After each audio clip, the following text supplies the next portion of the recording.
Bismillahirrahmanirrahim. Assalamualaikum warahmatullahi wabarakatuh.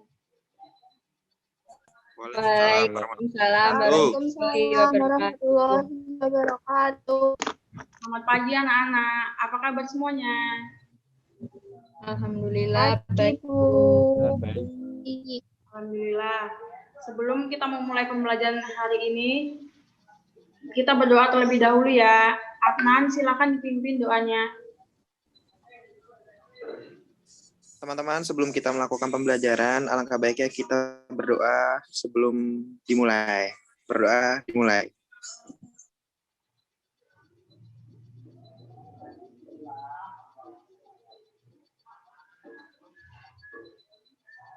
Berdoa tak pernah selesai.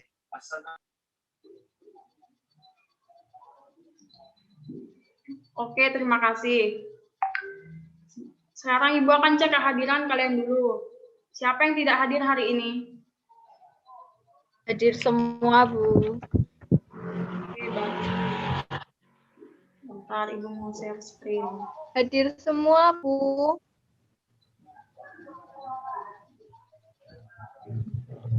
Hari ini kita akan belajar tentang gagasan utama dalam paragraf teks eksplanasi. Tujuan belajar kita hari ini yang pertama, setelah memperhatikan dan membaca teks eksplanasi berjudul Marconi Sang Penemu Radio yang ditunjukkan siswa dapat menemukan ide pokok teks eksplanasi pada tiap paragraf. Tujuan yang kedua, setelah menentukan ide pokok setiap paragraf pada teks eksplanasi berjudul Marconi Sang Penemu Radio, siswa dapat mengorganisasikan ide pokok setiap paragraf menjadi gagasan utama dalam teks eksplanasi yang dibaca.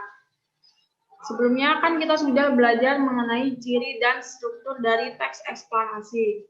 Nah, sekarang kita akan belajar tentang ide pokok dan gagasan utama pada teks eksplanasi.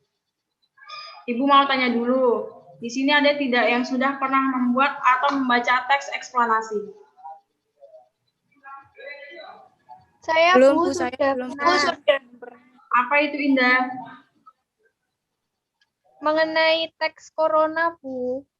Oh iya, bagus. Ibu sekarang akan sedikit mengingatkan kembali pengertian teks eksplanasi. Silakan Riza dibaca pengertian teks eksplanasi. Baik, Bu. Eksplanasi merupakan teks yang menjelaskan tentang proses terjadinya atau terbentuknya suatu fenomena alam, sosial, ilmiah, dan budaya dan lainnya. Teks eksplanasi berkaitan dengan proses dan hubungan sebab akibat dengan peristiwa lainnya yang dapat menjawab pertanyaan tentang bagaimana dan mengapa suatu fenomena itu terjadi. Contoh teks bacaan tentang budaya, tentang gejala alam, dan proses terjadinya sesuatu. Sudah, Bu? Nah, maksud dari poin kedua itu, dia akan menjelaskan tentang bagaimana dan mengapa suatu fenomena itu terjadi. Contohnya gini, mengapa dan bagaimana kebakaran hutan itu bisa terjadi? Mengapa dan bagaimana unjuk rasa itu bisa terjadi? Atau misalnya yang sedang marak-maraknya terjadi saat ini, yaitu wabah COVID-19. Mengapa COVID-19 cepat sekali menyebar di seluruh dunia? Bagaimana COVID-19 menyerang sistem kekebalan tubuh? Jadi, tujuan dari teks eksplanasi itu adalah menjelaskan suatu proses dari peristiwa alam atau sosial berdasarkan fakta atau faktual. Silakan Maya dibaca gagasan utamanya. Baik, Bu. Paragraf eksplanasi dikembangkan berdasarkan gagasan utama atau ide pokok. Gagasan utama atau gagasan pokok adalah inti atau pokok dari sebuah pembahasan. Gagasan utama adalah gagasan yang dijadikan dasar dalam mengembangkan kalimat. Gagasan utama disebut memiliki kalimat utama. Gagasan utama digunakan untuk mengendalikan pikiran penulis tentang topik yang ingin disampaikan dalam paragraf tersebut. Yang terakhir adalah gagasan utama dikembangkan dengan kalimat penjelas suatu paragraf. Udah, Bu? kita dapat mencari kalimat utama, ide pokok, dan simpulan dalam teks eksplanasi. Ingat ya, ide pokok itu selalu ada di dalam kalimat utama. Sekarang, Ibu akan memberi contoh mencari ide pokok, kalimat utama, dan simpulan pada paragraf dalam teks eksplanasi. Judul teks eksplanasi yang Ibu pilih yaitu Marconi Sang Penemu Radio.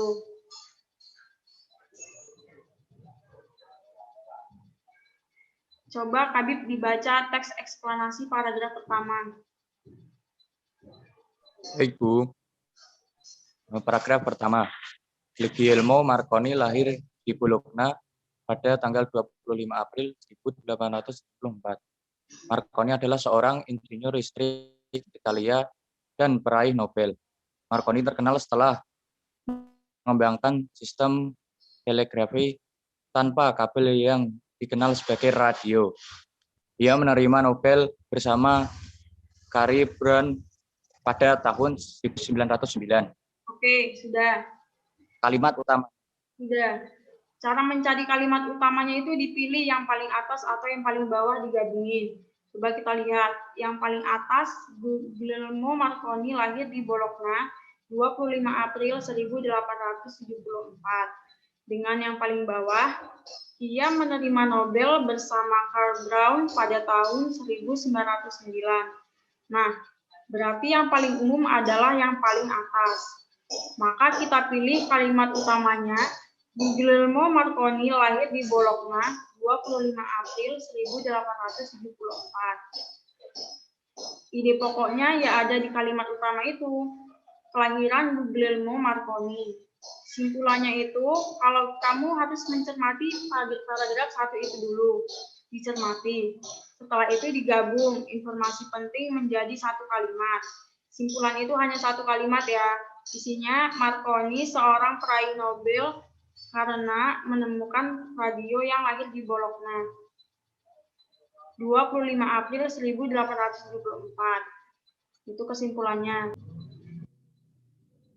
Mungkin Riza bisa boleh dicoba dibaca paragraf kedua. Baik, Bu.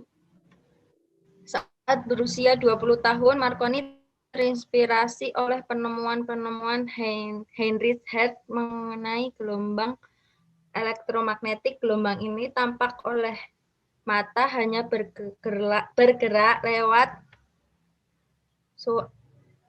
dengan kecepatan suara. Marconi berpendapat bahwa gelombang tersebut dapat dimanfaatkan untuk mengirim tanda-tanda melintasi jarak jauh tanpa menggunakan kawat atau kabel.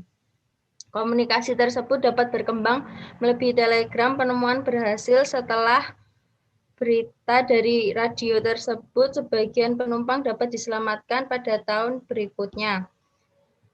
Enggak kelihatan. Mengirim berita melalui radio dari Irlandia ke Argentina yang berjarak lebih dari 600 mil atau sekitar 9.656 km. Kalimat utama saat berusia 20 tahun. Sudah, Bu. Sudah. Ya. Kalimat utamanya Ibu pilih yang awal karena kalimat yang terakhir pada tahun berikutnya. Nah, itu kan berarti menjelaskan kalimat sebelumnya. Jadi Ibu pilih yang awal, yaitu saat berusia 20 tahun. Marconi terinspirasi oleh penemuan-penemuan Heinrich Hertz mengenai gelombang elektromagnetik. Ide pokoknya ada di dalam kalimat utama, yaitu penemuan Heinrich Hertz tentang gelombang elektromagnetik telah menginspirasi Marconi. Simpulannya, informasi penting dalam paragraf itu digabung menjadi satu kalimat. Nah, yang penting adalah Marconi terinspirasi dengan penemuan gelombang elektromagnetik yang dimanfaatkan untuk menyelamatkan sebagian penumpang kapal SS Republik dan mengirim berita dari Irlandia ke Argentina. Itu kesimpulannya ya.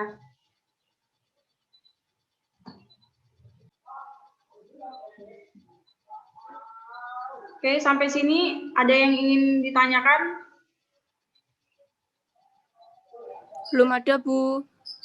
Belum ada, Bu. Oke, kalau tidak ada yang ingin bertanya, sekarang Ibu mau bagi kalian menjadi 2 kelompok. Karena yang satu jumlahnya ganjil, jadi satu kelompok ada yang 2 orang dan ada yang 3 orang. Kelompok pertama itu Habib, Riza, dan Indah. Kelompok kedua Adnan dengan Maya. Ibu sudah menyediakan soal di Google Classroom. Silakan sekarang dikerjakan bersama kelompoknya masing-masing. Ibu beri waktu sebentar ya.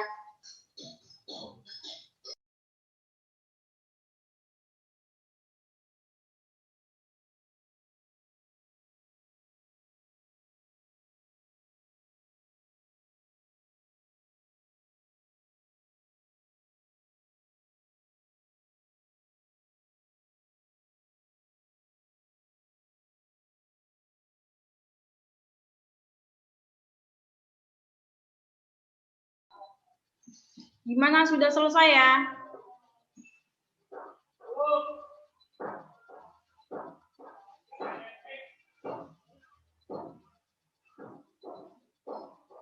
Sudah selesai belum, Riza?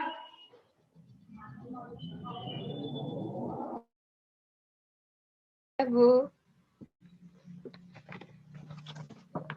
Oke, sudah. Kalau gitu, coba Riza kelompok 1 presentasikan hasil diskusinya. Langsung dibacakan gitu, Bu. Iyalah. Baik, Bu.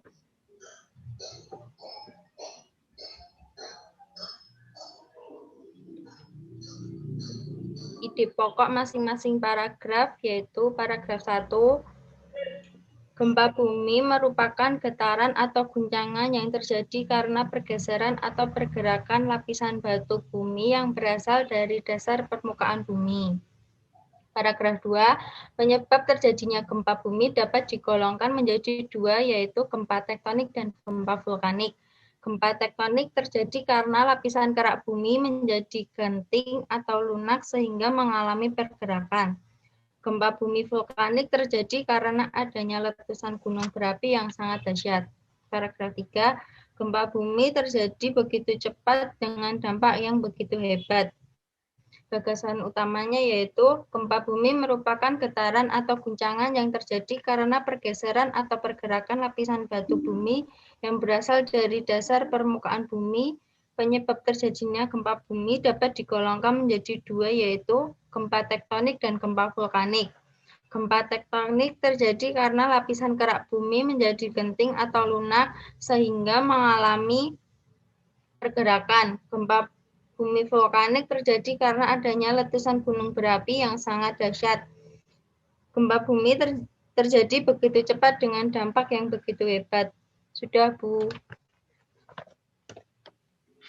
Nah, oke, pinter Riza. Kesimpulan pembelajaran kita hari ini adalah gagasan utama dapat disusun dengan cara memahami ide pokok pada tiap paragraf.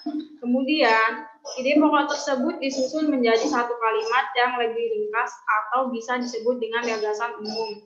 Tetapi rangkuman kalimat tersebut tidak boleh mengubah makna pada teks tersebut. Mengerti, Riza? Dan yang lain juga ngerti kan? Mengerti, Bu. Ibu. Berarti Bu. Bu. Nah, sampai di sini sudah jelas ya. Baik, sampai di sini dulu pembelajaran kita hari ini. Mari kita tutup dengan membaca hamdalah bersama-sama. Alhamdulillahirrabbilalamin. Assalamualaikum warahmatullahi wabarakatuh. Waalaikumsalam warahmatullahi wabarakatuh. Terima kasih, Bu. Ya. Makasih, Bu. Ya, Bu.